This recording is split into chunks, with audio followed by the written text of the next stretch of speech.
여러분 안녕하십니까. 사진통장 406회 방송을 진행을 하겠습니다. 송보입니다. 정상호입니다. 한 주 동안 여러분들 잘 지내셨습니까? 오늘의 주제는 필름 스캔의 방법과 주의할 점, 이렇게 요 주제로 해갖고 또 우리 새로운 게스트 분이 한 분 오십니다. 종훈 씨라고 일전에 한번 종훈 씨가 저하고 대형 카메라 같이 했고, 또 하나 뭐 조리개인가? 뭐 하여간 2편 정도 우리 지금 옆에 있는데 핫셀도 했었고, 한 2-3번 했었네요. 그래갖고 오늘은 우리 종훈 씨가 또 스캔의 또 그 방법론하고 그거를 보여드릴 거고요. 예전에는 종훈 씨 같이 들어오고 상호 씨 갖고 3명이 찍었겠죠. 예, 그때. 근데 오늘은 젊은 피 2분이서 이 방송을 진행을 할 겁니다. 여러분들 아마 새로운 또 뉴페이스잖아요. 그리고 우리 종훈 씨가 조금 있다가 저기 저 대신 이 자리에 앉아서 이제 상호 씨하고 둘이 진행을 할 텐데 살이 많이 빠졌어요. 그 전에 비해서. 그래갖고 다른 사람으로 인식할 수도 있을 것 같아요. 근데 어쨌거나 살 빼니까 너무 멋지네요. 그러면 오늘 2분이서 진행하는 방송 여러분들 잘 재밌게 시청해 주셨으면 감사하겠습니다. 동 선생님 말씀드린 이종훈이고요. 오늘 필름 스캔 이제 한 방법, 어떤 스캐너를 사용해야 될지 이런 장단점, 그런 스캐너들에 대한 장단점을 좀 상호님과 말씀을 드리고자 하고요. 필름 스캔을 그러면 과연 왜 해야 되냐? 상호님은 이제 왜 하시나요? 필름 저요? 스캔을? 필름 사진으로 찍고 나서 네네네. 이제 그거를 저희는 어차피 사진을 소비를 해야 되잖아요. 네. 그래서 그거를 보기 위해서 현상소에서 디지털화 시키는 작업도 하지만 현상소를 굳이 가지 않더라도 그쵸. 예전에 찍어놨던 필름들이 있잖아요. 맞습니다. 그런 것들을 내가 직접 디지털화 시키고 싶으니까 그래서 저 같은 경우는 필름을 어떻게 하면 이거 스캔을 하면 좋을지를 많이 고민을 그쵸. 해봤고 굉장히 많은 시행착오를 겪었고 돈도 많이 쓰고 그런 부분이 있었어요. 그래가지고 요번에 방송 이제 준비하면서 선생님께서 송보 선생님께서 말씀해주신 이 주제를 말씀해 주셔가지고 저도 개인적으로 궁금한 사항들이 좀 많았었습니다. 저도 사실 필름을 스캔하는 게 어떻게 보면 좀 멍청할 수 있다. 왜냐면 디지털로 찍으면 되는데 필름을 스캔을 해버리면 이게 다시 디지털화가 되는 거잖아요. 예, 그렇죠. 그래서 이런 부분에 대해서는 좀 의미가 없을 수 있는데 이 스캔해서 어떻게 사용하냐에 따라서 좀 달라질 수 있거든요. 그 의미가. 그러니까 저 같은 경우에는 이제 암실 작업을 하는데 암심 작업을 할 때 우리가 네거티브를 보게 되니까 이 필름의 상태가 어떤지 모를 수가 있거든요. 이거를 디지털화를 해놓으면 암실 작업할 때 한 뭐 노출은 요 정도 주면 되고 이 사진은 뭐 포커스가 잘 맞았고 괜찮은 사진인가를 우리가 먼저 추론할 수 있기 때문에 스캔 과정도 좀 필요할 수 있다. 그리고 필름이 이제 물리적으로 이렇게 볼 수 있잖아요. 그런 것도 이제 보는 재미가 있겠지만 디지털화해서 빠르게 볼 수 있으면 그것도 또 장점이 있다고 생각을 하기 때문에 또 스캔을 하게 되었습니다. 그래서 제가 사진을 하나 보여드리면 제가 필름 스캐너를 사가지고 이게 제 어릴 때 사진인데 이게 이렇게 컷 필름으로 한 컷만 있더라고요. 잘라가지고 롤로 있는 것도 아니고. 그래서 요거를 이제 현상소 가서 현상소는 롤 스캔을 하기 때문에 요것만 해주기 되게 어렵거든요. 그래서 요게 안 된다고 해가지고 제가 스캐너를 하나 샀습니다. 평판 스캐너. 그래서 처음에 스캔해본 요런 건데 요런 사진들이 되게 많을 거예요. 옛날 사진들이. 요런 사진을 좀 다시 살릴 수 있다는 점에서 자가 스캔이 이런 데서 좀 강점이 있지 않나 생각을 하고 있습니다. 저도 요런 거를 생각을 해가지고 디지털 스캔을 하고 싶었었던 이유 중에 하나였어요. 그래서 옛날에 찍었던 사진들 있잖아요. 집에 저희 또래면은 집에 가면 다 있을 거예요. 어렸을 때 찍은 사진들. 그래서 그런 것들을 이제 지금 뭐 현상소에 맡겨가지고 스캔을 할 수도 있지만 아무래도 이렇게 잘려져 있는 필름들 같은 경우에는 좀 하기 어려운 부분이 있으니까. 맞습니다. 다음 사진을 보게 되면 자가 스캔을 하는 이유가 있는데 제가 이거 친구 결혼식 사진인데 요걸 가져온 이유가 여기 현상소에서 지금 받은 사진이거든요. 근데 현상소에서도 스캔을 해주니까 요걸 딱 보면 신부 드레스 쪽이나 이런 쪽이 노출이 좀 다 날라가 있어요. 그래서 처음에 이거 내가 잘못 찍었나? 노출을 너무 과노출을 줬나? 이런 생각이 들었는데 그 다음 사진을 보게 되면 이건 자가 스캔한 거거든요. 자가 스캔하게 되면 신부 드레스 쪽이 좀 살아있어요. 그런데. 네, 좀 살아있고, 그리고 그 전 사진과는 다른 게 좀 이렇게 이미지가 넓거든요. 그러니까 그 전 사진은 사실 약간 크롭이 돼요. 그런 스캔, 요거는 롤 스캔이 크롭이 약간 되는데, 이거는 다 이렇게 보여지거든요. 이 색감이나 이렇게 보정할 수 있는 여지가 좀 많을 수 있어요. 아무래도 자가 스캔이. 물론 이 현상소에서 해주는 스캔이 퀄리티가 나쁘고 그러진 않는데, 모든 이 프로파일을 그대로 가져갈 수 없거든요. 예, 네, 그냥 프로파일 고정시켜 놓고 그냥 롤 스캔 해버리니까 특정 컷에 대한 이제 그 색감이나 이런 거 좀 부족할 수 있거든요. 그래서 제가 만져주는 재미가 있다고 생각합니다. 제가 스캔을 하게 되면. 요거 같은 경우도 저도 말씀드릴 게 필름 현상을 했을 때는 네네. 전체적인 아까 크롭된다고 말씀드렸잖아요. 네네네네. 저도 그거를 굉장히 많이 겪어가지고 네, 맞습니다. 그 이유에서도 내가 스캔을 해야겠다라는 생각이 좀 많이 들었었거든요. 네네네. 그래서 이것도 좀 저도 공감이 많이 갔습니다. 네, 이제 필름 스캔을 그러면 하게 되는데 스캐너 그럼 종류가 있을 거 아닙니까? 그래서 이제 필름 스캐너 종류를 좀 소개를 시켜드리면 전문적인 필름 스캐너라고 해서 필름만 스캔하게 할 수 있는 이제 장비가 있거든요. 그러니까 니콘 유명한 게 니콘 쿨스캔 시리즈라. 유명하죠. 그다음에 이제 상업용 이제 스캐너라 해서 현상소에 다 있는 스캐너입니다. 이거는 그래서 롤 스캐너, 뭐 예. 후지, 노리츠, 코닥도 있고 뭐. 근데 그런 것들의 장점은 되게 빠르고 퀄리티도 좋습니다. 그렇긴 한데 이제 이런 것들의 문제는 사실 좀 더 오래된 기기거든요. 예. 니콘 풀스캔만 해도 20년이 넘어간 장비고, 근데 또 한 300만 원 정도 하거든요, 중고가가. 그러면 이게 고장나면 이제 고칠 수 없다, 이런 거는. 맞아. 하지만 퀄리티와 속도는 이제 확보가 되거든요. 두 번째는 상훈이 좀 방송에서도 그것 때문에 마크로 렌즈까지 사셨다는 게 있는데, 예, 맞아요. 네, DSLR이랑 미러리스 스캔으로 하는, 그게 이제 하다 보면 단점이 있나요? 단점이요? 네. 제가 느낀 거는 불편한 점이라든지. 일단은 평평이라고 해야 되나? 네네. 평을 맞추기가 맞습니다. 좀 굉장히 네네. 힘들었고 네네. 그리고 아무래도 작업하는 공간이 뭐 클린룸은 아니잖아요. 네. 그러다 보니까 먼지나 이런 것들을 좀 제거하는 것도 좀 힘든 네네. 경우들이 많아가지고 네. 저는 좀 하다가 포기는 아니지만 잘 안 하게 되더라고요. 사실은 저도 이 방법을 초창기에 사용을 했습니다. 그러니까 이게 약간 저렴하거든요. 다른 방법에 비해서는. 그러니까 그런 이유가 삼각대도 있으실 거고, 제 생각에는 마크로 렌즈도 있다고 치고 카메라도 있을 거고, 그러면 이제 백라이트라고 해서 백라이트만 있으면 되고, 맞아요. 이 필름 잡아주는 홀더만 있으면 돼서 맞아. 가장 빠르고 저렴하게 할 수 있습니다. 그리고 사진 찍는 것도 뭐 착착착 누르면서 그냥 지나가면 되는 거니까 가장 쉬운데, 이게 상우님 말씀하신 대로 필름 면이랑 카메라 센서면이랑 수평을 이뤄야 되거든요. 평평하게. 근데 이제 그거 잡는 게 첫 번째가 어렵습니다. 그리고 두 번째는 필름 롤 홀더라고 있는데, 요 사진인데요. 요게 보면 필름 왼쪽 좌측을 보면 필름이 이렇게 휘어져 있어요. 그러니까 이미지가 왜곡이 된 거예요. 이거는 이제 필름 자체가 필름 종류나 이런 거에 따라서 이게 이렇게 컬링이 생기거든요. 말릴 때 뭐 잘못 말린다거나 필름 종류에 따라 이렇게 컬링이 생겨버리면 이 홀더로도 잡을 수가 없습니다. 여기 끝에를 잡는다고 해도 이게 쉬더라고요.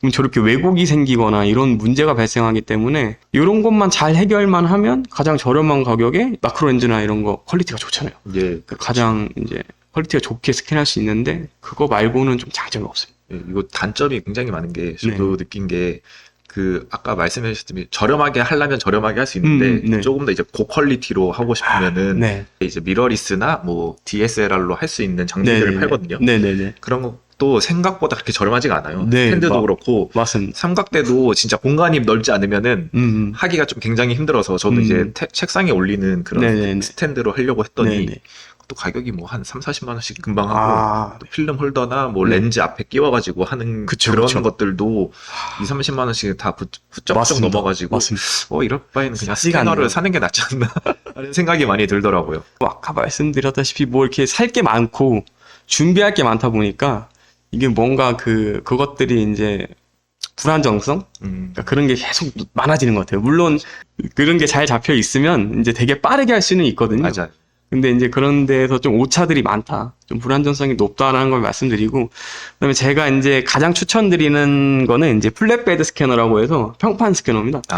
많이 저도 요걸 쓰고 있고, 평판 스캐너의 가장 큰 장점은 요것도 그렇고 그 전에 보여드린 이제 사진도 그렇고 포퍼레이션까지 딱 나오게 이렇게 스캔을 또 할 수도 있거든요. 평판 스캐너는. 인스타 감성. 네, 인스타 감성. 감성 사진도 가능하고, 또 그렇다는 거는 이제 판형의 구애를 사실 받지 않습니다. 저는 대형도 찍고 4호도 찍고 A/10까지 찍는데 그 평판 스캐너는 다 스캔할 수 있거든요. A/10까지 스캔할 수 있거든요. 근데 위에 뭐 랩 스캐너라든지 마크로 스캔은 좀 하기 어려운 부분이 있어서 만약에 내가 판형도 다양하게 하고 싶고 여기 퍼포레이션까지 나오게 좀 이렇게 하고 싶다 하면 평판이 좀 가장 좋은 대안이 될 수 있지 않을까 생각은 하고 있습니다. 근데 사실 요 사진을 보여드린 게 사실 저는 스캔을 하면서 요 끝에 보면 뭐 필름 이름이라든지 이런 게 나와 있잖아요. 데이터라고 예. 하나요? 그래서 암실 작업을 하면 네거티브를 보고도 이걸 알 수 있지만 저 옆에 색깔이 얼마나 진하냐 또 옅으냐에 따라서 이 사진이 이제 내가 노광을 더 줘야 될지 덜 줘야 될지 이걸 결정할 수가 있거든요.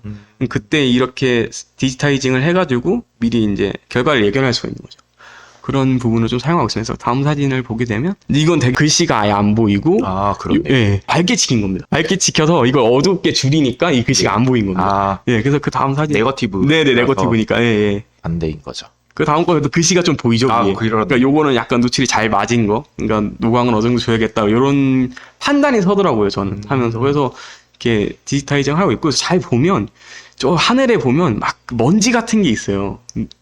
그래요? 먼지 같은 게 막 있거든요. 살짝 보여요. 오른쪽 편. 이게 되게 거슬리는데 필름 스캔을 하다 보면은 이런 먼지는 뭐 어쩔 수 없다고 생각합니다. 아무리 잘 털어내고 그래도 이게 정전기 때문에 붓고 막 이런 현상이 생기거든요. 그래서 이걸 다 지우는 이런 과정은 사실 필요하긴 합니다. 먼지들도 굉장히 많이 네. 했었고 그리고 요거는 이제 흑백이라서 조금 덜한데 저는 이제 컬러 네거티브 같은 경우도 보면은 예를 들어서 저희가 디지털을 시키면은 그 라이트룸이나 이런 데서 그 색 반전 시키잖아요. 네네네. 색 반전 시키는 걸로도 좀 약간 부족한 경우들이 많더라고요. 그래서 그렇죠. 응용 프로그램으로 뭐 그런 여러 프로그램들을 쓰다 보니까 이거 배보다 배꼽이 더 큰데 약간 이런 생각이 많이 들어가지고 본이 생각보다 많이 썼습니다. 그래서 다음 거 보여드리면은 그래서 다음 거는 이제 4.5 판형이고 이렇게 4.5도 된다. 그러니까 평판 스캐너로 4.5도 이렇게 되고 그 다음 사진이 사실 좀 전 컬러를 많이 찍진 않지만 요 사진이 되게 의미가 있는 것 같아요. 저는 사진 스캔을 할 때 한 컷에 뭐 한 몇 분 이렇게 걸리거든요, 사실. 네, 근데 만약에 35mm로 이렇게 하게 되면 엄청 오랜 시간을 스캔을 할애를 해야 되는데 이렇게 요걸 밀착하는 것처럼 예전에 보면 뭐 되게 빠르게 스캔할 수도 있고요. 그 다음에 가장 중요한 거는 이 컷 스캔을 하게 되면 필름의 뭐 원색이라고 해야 될까요? 그런 게 약간 훼손될 수 있어요. 그러니까 그 컷에 한정되다 보니까 색감 자체가. 근데 이렇게 크게 보게 되면 그 필름의 이제 중립적인 색깔을 알 수 있게 되거든요. 그래서 요거를 기준으로 이제 색감을 이제 한 컷씩 잡아나가는 거죠. 그럼 이게 진짜 필름의 색깔이라고 뭐 볼 수 있는 뭐 하나의 지표가 될 수 있는 가장 중립적인 색깔이다. 그래서 이렇게도 이제 평판을 활용할 수 있다. 그래서 저는 사실 나오면서 세 가지를 시켜드렸지만 가장 추천드리는 스캔 방법은 이제 평판이지 않을까 싶습니다. 평판이 뭐 많은 것들을 짧은 시간에 소개시켜드리다 보니까 좀 부족한 부분이 많았는데요. 이번에는 스캔 장비에 대해서 좀 말씀드린 거고 제가 추천드리는 장비는 이제 평판 스캐너다. 앱송께 이제 가장 주류더라고요. 네. 캐논 것도 있는데 캐논 거는 좀 연식이 됐고 앱손 뭐 V800 시리즈 이런 거는 아직도 나오고 있고 19년도에 출시했더라고요. 그리고 AS도 되더라고요. 저도 한번 받았습니다. AS 저도 그거를 좀 눈여겨보고 있어가지고 그런 것 중에 하나여가지고. 네. 그래서 앱손 시리즈가 이제 가장 괜찮지 않나 이런 생각을 하고 있고 그다음 스캐너 내부에 그 앱손 스캔 툴이 있거든요. 필름 스캔 툴이. 그럼 그 친구 이용하시면 굳이 뭐 저희가 실버 패스트라고 그러나요? 실버 패스트. 네, 그런 거 사용하지 않고도 좀 퀄리티가 괜찮더라고요. 사용하기 되게 잘 돼 있고. 굉장히 긍정적으로 고민을 하고 있어요. 필름 쌓이는 거는 많고 이거를 어떻게 한 이미지에다가 이제 밀착 인화처럼 해주신 거 있잖아요. 그런 것들을 해서 내가 필요한 컷들을 이제 조금 더 초이스를 할 수 있을 텐데 그런 작업을 하기 위해서는 이거는 디지털로 이제 스캔하는 거는 좀 한계가 있으니까. 네, 그렇죠. 그래서 저도 아까 말씀해 주셨다시피 평판 스캐너를 좀 긍정적으로 바라보고 있는 유저로서 공감이 많이 됐습니다. 그래서 평판 스캔을 가장 추천드리는 이유가 아까 그런 것도 있고 그러니까 너무 내가 다양성이 너무 많아요. 할 수 있는 표현할 수 있는 게 되게 많다고 생각하거든요. 퍼포레이션부터 하고 그다음에 이제 판형에 구애받지 않고 이런 게 되게 장점으로 와닿는 것 같아요. 근데 다만 단점은 평판은 양쪽이 이렇게 눌리다 보니까 양쪽에 먼지가 많게 되면 되게 불편하거든요. 근데 저는 이제 아카이빙을 하는 목적이 아까도 말씀드렸다시피 인화하기 전에 이 네거티브를 먼저 판단하려고 요 과정을 하는 거기 때문에 그 먼지들은 신경을 안 쓰게 됐어요, 이제는. 그러니까 편하더라고요. 먼지 있든 말든 나는 그냥 요게 초점 잘 맞았나, 노출 잘 맞았나, 요 정도만 확인을 하다 보니까 되게 편하게 하고 있는 것 같습니다. 저희가 또 어색하게 선생님도 안 계시고 둘이 어떻게 방송을 하게 됐는데 다음번에 방송할 기회가 한 번 더 있으면 실제로 하는 과정을 어떻게 보여드릴 수 있으면 되게 좋을 것 같아요. 녹화를 해보시는 녹화를 여기서 이제 사진으로 이렇게 순서대로 좀 네거티브가 어떻게 색이 반전이 되고 어떻게 보정이 되고 뭐 어떻게 하면 뭐 설정하면 좋고 뭐 이런 거를 좀 소개시켜드리는 시간이 있으면 되게 좋을 것 같고요. 시간이 짧다 보니까 되게 빠르게 진행이 돼서 잘 이해가 되셨을런지는 잘 모르겠습니다. 근데 막상 그러니까 한 번쯤은 도전해보셨던 분들은 아마 좀 이해하실 거예요. 최소한의 노력으로 이제 만족스러운 결과를 얻을 수 있을까 고민을 하다 보니까 저렴하게도 나오는 것들 있잖아요. 코닥에서도.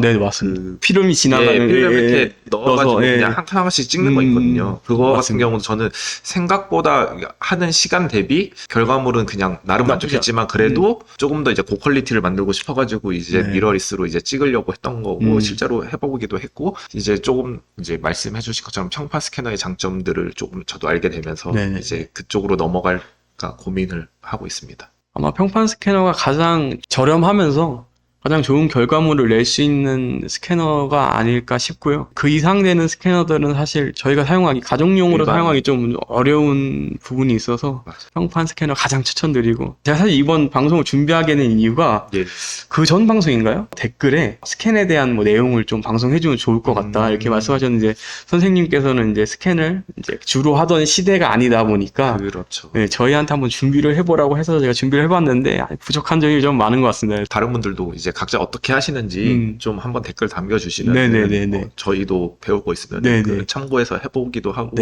또 그래서 이제 거기서 좀 불편한 점이 있거나 좀 더 나은 방법이 있으면은 다음에 또 한번 해드릴 수도 있는 기회가 되다 보니까 많이 남겨주시면 감사하겠습니다. 댓글 남겨주시면 저희가 할 수 있는 거에 대해서는 좀 해보고 저도 진짜 굉장히 궁금해요. 다른 분들은 어떻게 사진을 찍고 이거를 저도 이제 선생님을 만나서 말씀을 많이 듣고 하다 보면은 필름은 찍고 나서 이제 현상도 하고 인화까지 해야지 의미가 있는 건데 인화를 하기가 실질적으로 일반 사람들은 하기가 쉽지가 않잖아요. 그래서 그거를 이제 필름 찍고 이거를 어떻게 해서든지 이제 소비를 해야 되니까 디지털화 시켜야 되고 그런 부분에서 이제 스캔이 필요한 건데 그것들을 어떻게 하고 계신지 저도 개인적으로 굉장히 궁금합니다. 그래서 저는 인화까지 하지만 이게 되게 이상해진 게 이 매체라는 게 인터넷이나 SNS 이런 걸로 변하다 보니까 제가 디지타이징 무조건 필요하잖아요. 그렇죠. 근데 이게 어떤 짓을 하게 되냐면 또 인화까지 하고 이거를 다시 스캔을 떠버립니다. 인화물을. 그러니까 그런 이상한 짓까지 하고 있거든요. 뭐가 맞는지는 잘 모르겠습니다. 역시 매체가 변했기 때문에 그런 과정이 뭐 재미로서 그냥 취미로서 이렇게 이어가지 않을까 존재하지 않을까 싶습니다. 다음에 각자 다른 분들은 어떤 방식으로 이제 스캔을 하고 뭐 필름 생활을 하고 계신지 그런 거 남겨주시면 저희도 많이 배우려고 하고 있습니다. 그러면 이번 방송 마무리하겠습니다. 감사합니다. 감사합니다.